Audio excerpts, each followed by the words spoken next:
Hey there. Everyone. Ozzy here. The Australian swine here. Seal. Whatever you want to call me. Oh. But, yeah, we've been, checking out E3 and, we're talking about some details. But, you know, I wanna get to the meaty part of the video, eventually. But I thought I'd change the pace. I let Ozzy talk about some of his experiences and some of the news he found out the past couple of days at E3, so he can get more acquainted with talking like this. So whenever you're ready, Ozzy, you can go right ahead, man. About the conferences, or? Yeah, the conferences, even Nintendo. I mean, that's probably the sharpest memory you have right now. Oh, okay then. Yeah, basically, for me, Nintendo has won E3 with the games that they showed.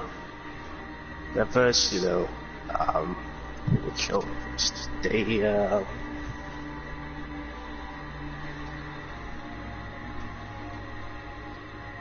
hold on.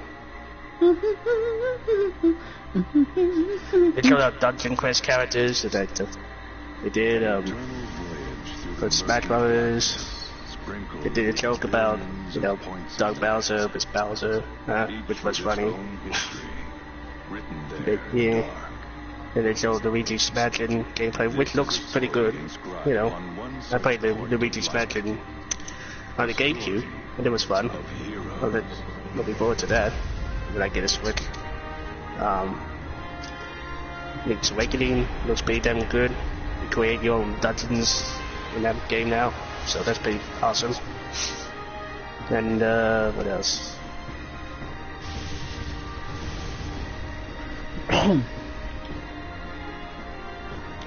Go ahead, showed Tales of Mana games that are coming to the Switch. Collection of Mana. Which, you know, look cool, you know. Oh, the big one, The Witcher 3. The Witcher 3 on the Switch. What your thoughts of that, Yules? What game could I compare The Witcher 3 to? Maybe an equivalent, and possible equivalent quality on the Switch. You know where I'm going with this. You know exactly where I'm going with this. Oh, I can't wait for this train wreck. I'm sorry. Look, CD Projekt Red are great developers, but I can't wait to see how this game looks in the end. Me too. Me too. I mean, Ark Survival Evolved did such a wonderful job, and I'll get a load at Mortal Kombat 11.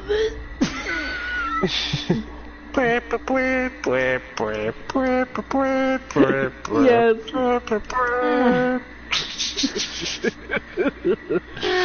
Oh man, hilarious.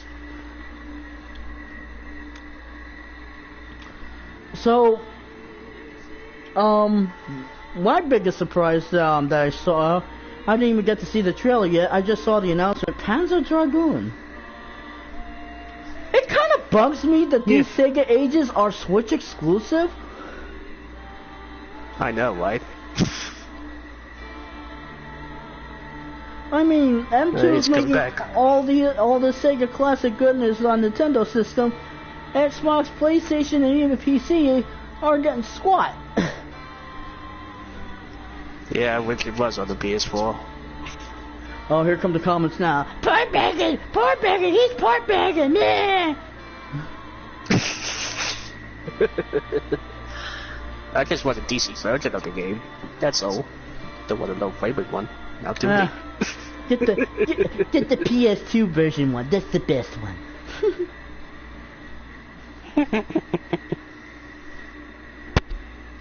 But yeah, they showed No More Heroes 3, which looks actually very good. If this is actually gameplay of it, if it is, looking forward to that. I guess. I don't care about Day this month, you know. to me it looks like shit, so. What else? Arsenal came by Platinum, looks great, very good. The combat looks pretty damn, solid. Forward to that. Don't care about Animal Crossing, don't care. Boo. Oh, that was one. Banjo-Kazooie in Smash Brothers. Oh, that Microsoft relationship. it's doing wonders. Yes. They're doing more with the fucking IP than fucking Microsoft at this point. Ow! Fucking ow, dude!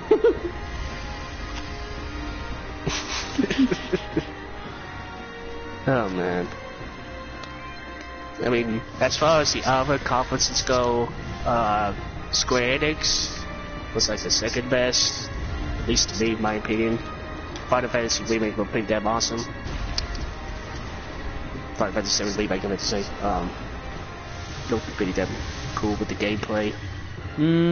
But as for being multi-part, I'm gonna wait. I'm just gonna wait. I'm not gonna buy it day one. I suggest anyone else who's watching the video should do the same, because, I don't think, I think it's wrong to sell the game at full price twice, if you know what I mean. Well, I'm interested in that Final Fantasy VIII remaster, but only if they confirm a cheat to kill off level scaling. If there's a cheat to turn off level scaling, I'll buy it. I'm telling you, I'll buy it. I won't buy it. Otherwise... That at least a decent frame rate. Hey! The trailer didn't look like it was running good. To me, anyway. Nah. You're probably looking at the battle scenes, which would always been like, well, what, 20 to 15 frames per second? Yeah, you're probably right there. The Avengers. What do you think of that? Since you were watching the right, that bit. I still haven't seen the trailer yet. They look cool. Look pretty damn awesome. The only complaint I had was the facial hair from like Tony Stark and Bruce. For the hair and the beards.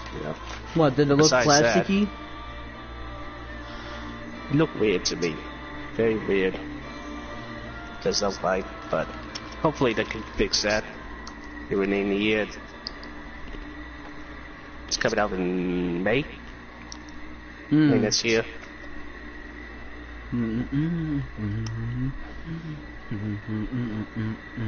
Now as for Microsoft,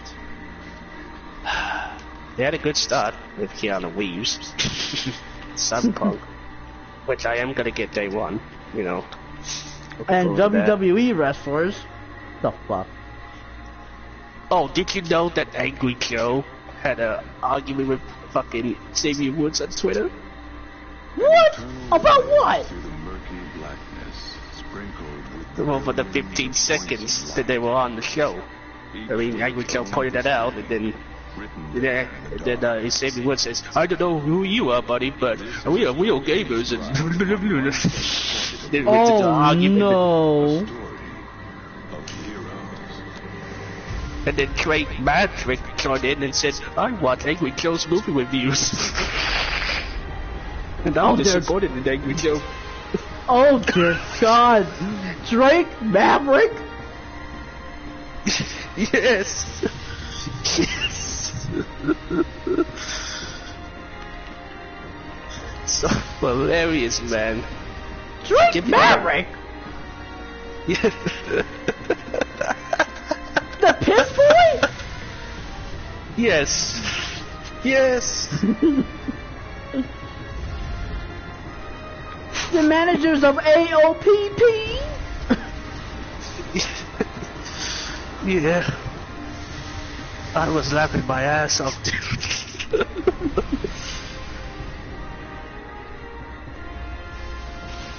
Oh, dear Christ. This is horrible. Yeah. What if it's a work and they're setting up for an Angry Joe guest appearance on Up Up Derp Derp? I don't know. Maybe. I don't know. Up Up Derp Derp. That looked weird to me. Yeah, it was... Man. And speaking of AJ Styles was there, right? Yeah.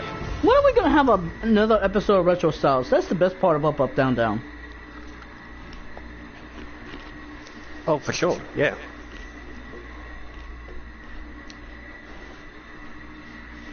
Oh well. Is that enough you have?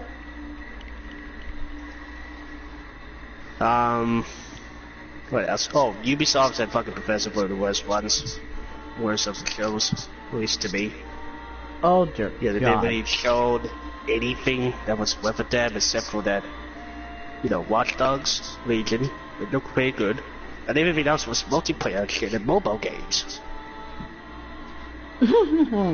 Expected. Just horrible. Just feel horrible. Well. Alright. Well, we're almost 12 minutes into this. Let's start getting into the nitty gritty of this. Alright. Now, yesterday, AMD, had their unveiling of the Ryzen, at Ryzen 3rd generation and Navi GPU series of chips coming out later this year. Yes. And they confirmed some they confirmed a lot of rumors, but also debunked some as well, which was surprising on both ends for me. Continue. Well, remember how I made my speculation on the PS5 GPU being around maybe like 80 compute units? Yeah, you said that. I could be wrong. Because when they premiered the Radeon 5700 XT, this thing had only 40 compute units, right? But an insanely high clock speed of over 1.9 gigahertz to perform a floating point performance of 9.75 teraflops, which looks surprisingly low. But they showed the benchmark. They showed the benchmarks. Oh yeah, they did. And this thing was outperforming an NVIDIA 2070 RTX graphics card and a Vega 56 graphics card.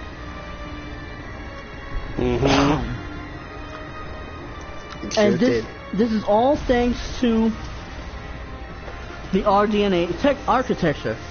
Now, Ozzy, I didn't tell you about this. I just found this up and I did all the research leading up to today to talk about this in the video, right? But the day before, AMD had an additional... Hey, Chris. AMD had an additional Tech Day press conference, right? This was strictly press. I don't think this was broadcast, because I only read about this from journalistic articles and screenshots of the slides, right? But they revealed... I gotta go. Okay. They revealed everything about the RDNA architecture, right? Almost all of the rumors turned out to be true. Oh yeah? Oh yes. Everything I said about the redone compute units with the two rows of 32 streaming processors, the new 32 on the new wave 32 and wave 64 instruction units.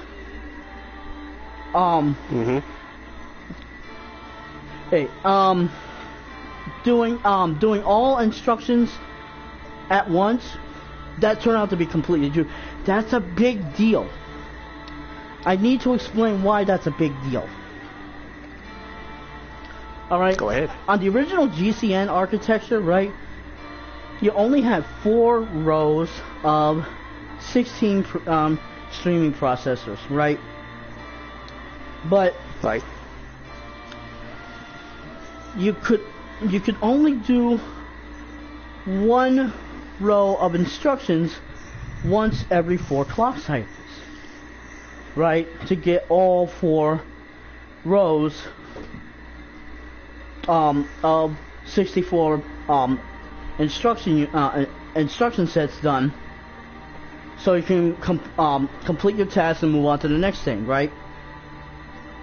Right. This was part of why people say AMD flops are not as optimized as NVIDIA flops, because there's a huge latency issue going from instruction to instruction. Everything just drags when it comes to performing everything on screen.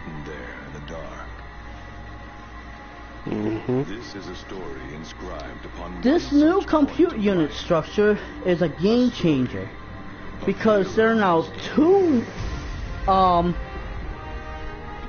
2 rows of 32 streaming processors, right?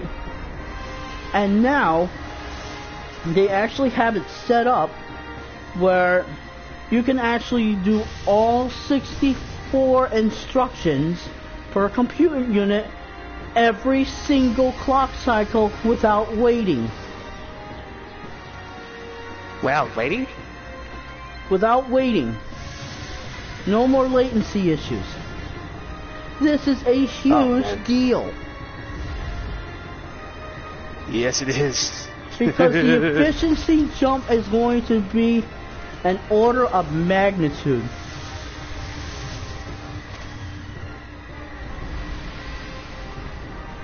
The magnitude? So basically, like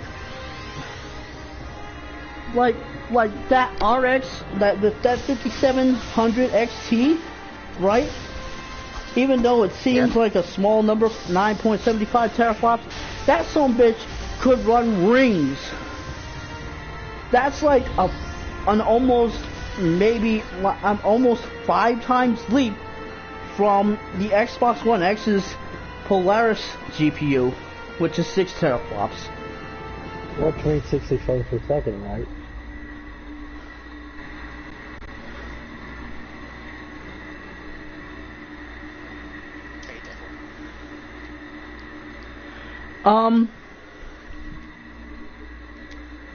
Basically, that's a huge deal. Now, I'm going to... another huge jump from GCN, right, is the caching. The cache? Yes. Because now Navi only has... now Navi has introduced a level 1 and a level 0 cache, right? Plus they doubled the size from Polaris, which is PS4 Pro and Xbox One X. They doubled the size of the level 2 cache and optimized its bandwidth speed, making instruction transfers back and forth even faster. Oh, that's good. That's good like that. That's a bit better. Yes. Now, one thing that was debunked, which was shocking, it was the rumor of 8 shader engines, doubling the potential polygon counts per clock. This has been debunked. What we're getting instead, right, is 2 shader engines, completely dumb restructurized shader engines, right? But instead of each shader engine having a geometry processor, there's going to be now a single solitary restructured centralized geometry processors. Now, this thing is going to still perform at 4 polygons per clock cycle, but its new advantages are in the primitive shader culling. 4 outbound, and 8 inbound. Now, it's a big deal because culling is essential to efficient performance frame rates. And it's really important because nowadays you really want to show as much on screen while having high frame rates as possible, right? Of course. So being able to efficiently take out assets and resources, polygons and texture, take that out when the camera is not looking at it, that's going to help increase performance. Nice. Now, games are already doing this already, but what AMD is hyping up is going to be on a much more scale because it's going to be calling tessellation as well. Tessellation? Yeah. Extra micro polygons for curvature, for extra curved surfaces.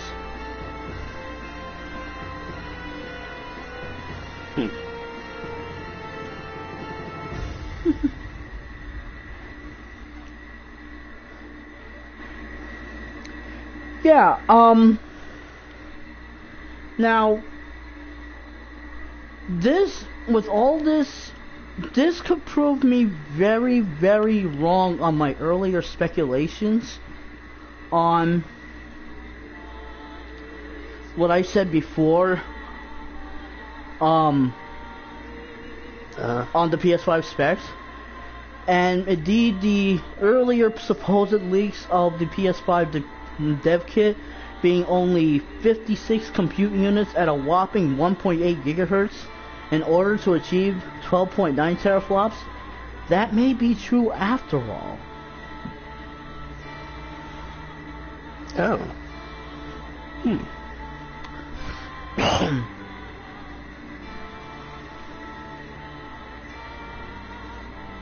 That's good. It's a very big deal. So that combined with now confirmed by Sony and Microsoft hardware ray tracing on both next-gen consoles. Oh yes. Ray tracing, baby. No, custom ray tracing. It's gonna be very interesting to see what we wind up with. Oh yeah, definitely. Very interesting. Their ray tracing. Now,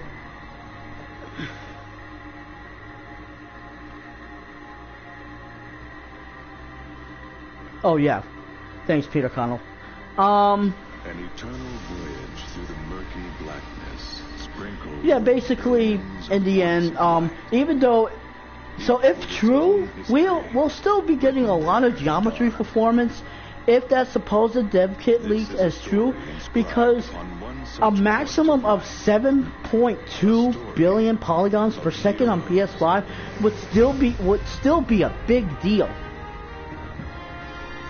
Yeah, of course it would still be a big deal.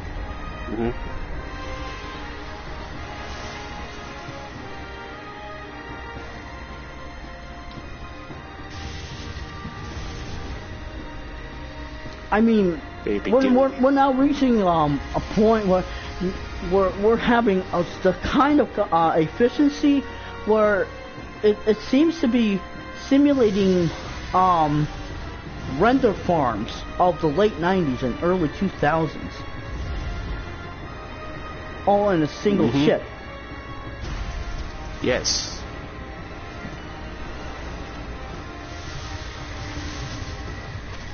Oh in a single kit.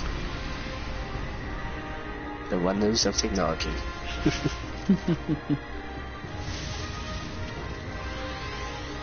So, my earliest speculation could still be wrong.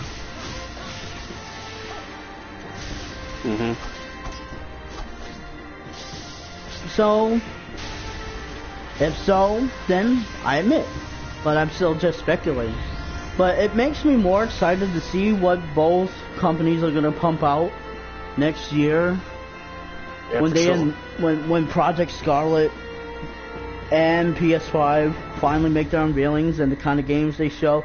Even though, well, I wasn't impressed with Halo Infinite.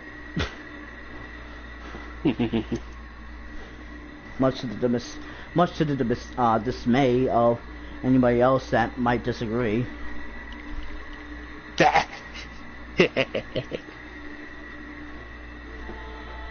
Oh, you.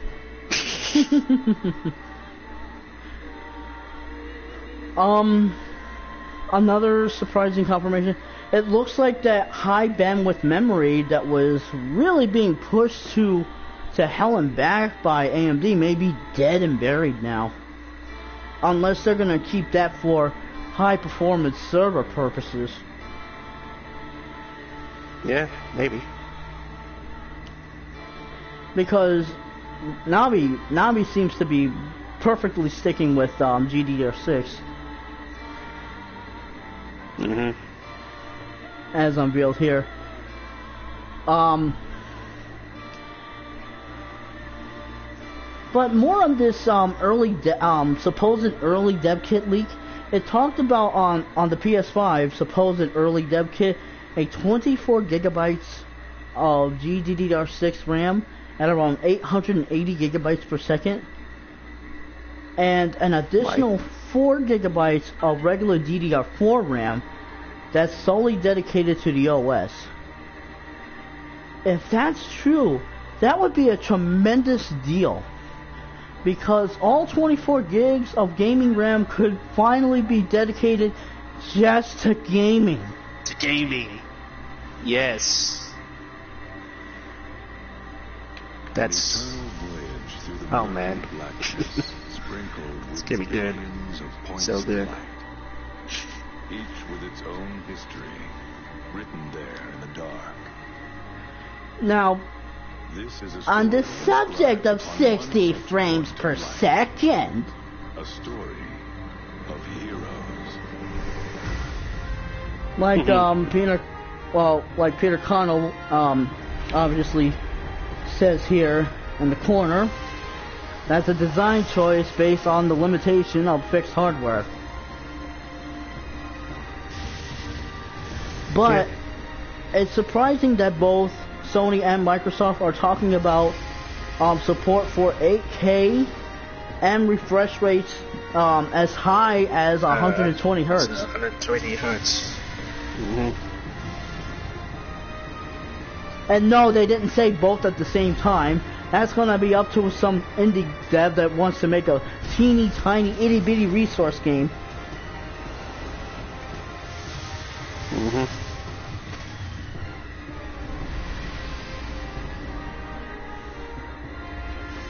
Probably like some cutesy little 2D-ish game that just shows like the cleanest edges and the highest frame rates, but in the the tiniest of environments. Like the 12 minutes games and that Gear game, which was cute. Yeah. That was on conference. Yeah. Yeah, but I don't think it. I think that Gear game was I think that was a bigger resource than I was thinking. I'd be surprised if that was like 8K 120 on next gen Xbox.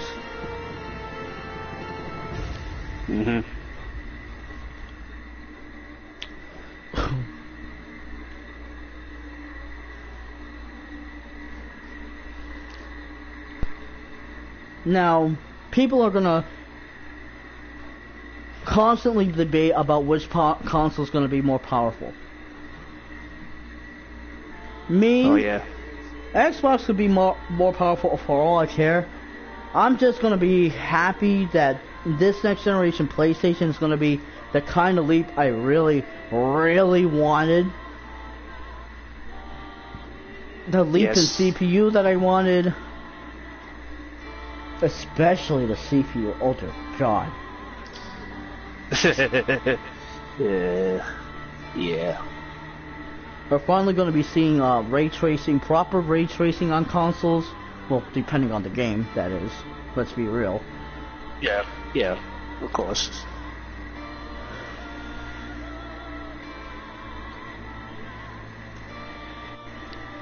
And performance increases, that's just going to be just proper. Yeah. Because, Real proper.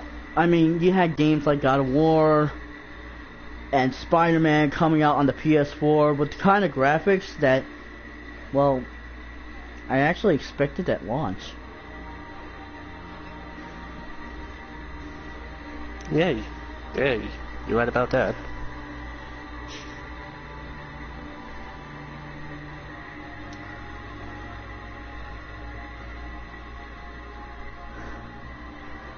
Well, Any games like fucking Kills on Shadowfall and Neck. An eternal I mean- voyage through the murky blackness. now, the one sprinkled thing that I am billions of concerned light, about, and each with its own I'm history. really hoping Sony does something about this. This is We need a new ride format. upon one such point of light, Regular Blu-ray is not cutting it anymore. of heroes. Final Fantasy VII Part 1, or possible Part 1 being on 2 Blu-ray discs, Mm-hmm. with the first Blu-ray disc being dedicated solely to Migdar. Yeah. I'm hoping that Sony announces like BDXL and 128 gigs for PS5. Yeah, that old 4K Blu-rays, the 100 gigabytes, you know, something like that. Yeah, but we can do better than that. Of course.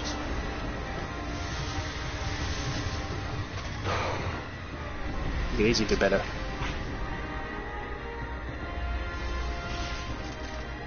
Because we are not ready to go all digital. We're not ready to go all digital. Nope. We're not ready at all. I still find like physical games, It's only when times where either I'm either lazy or just can't find anyone to try to buy games. You and me both.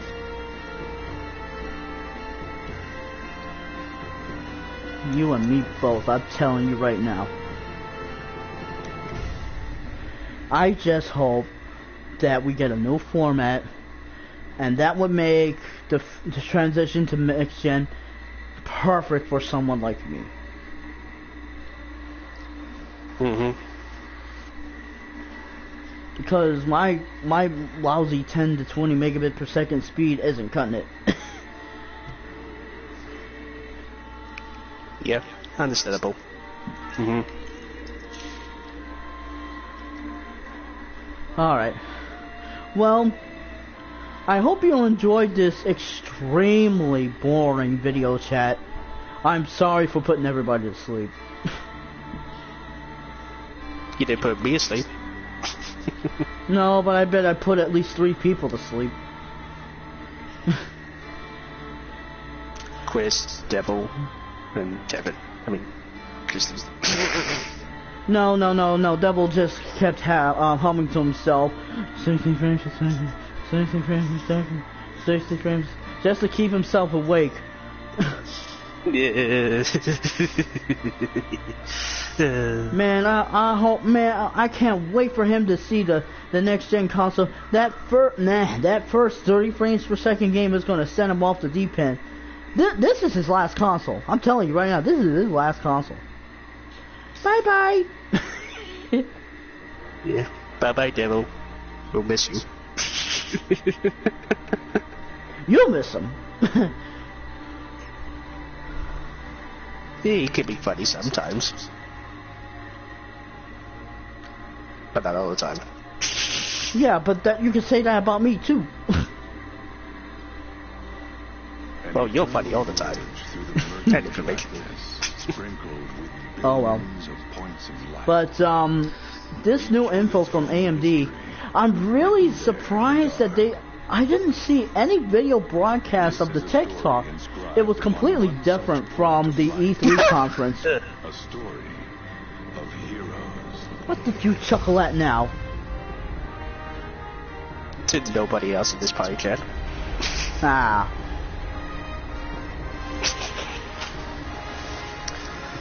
But no, it was really surprising. I had to look up articles to see about this new RDNA information.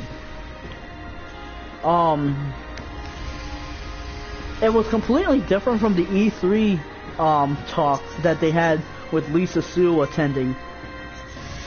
If anybody could find any video footage of this other talk, please put the link in the comment section, because I would be really interested in seeing that from start to finish. Thank you all. Enjoy yourselves, and good gaming.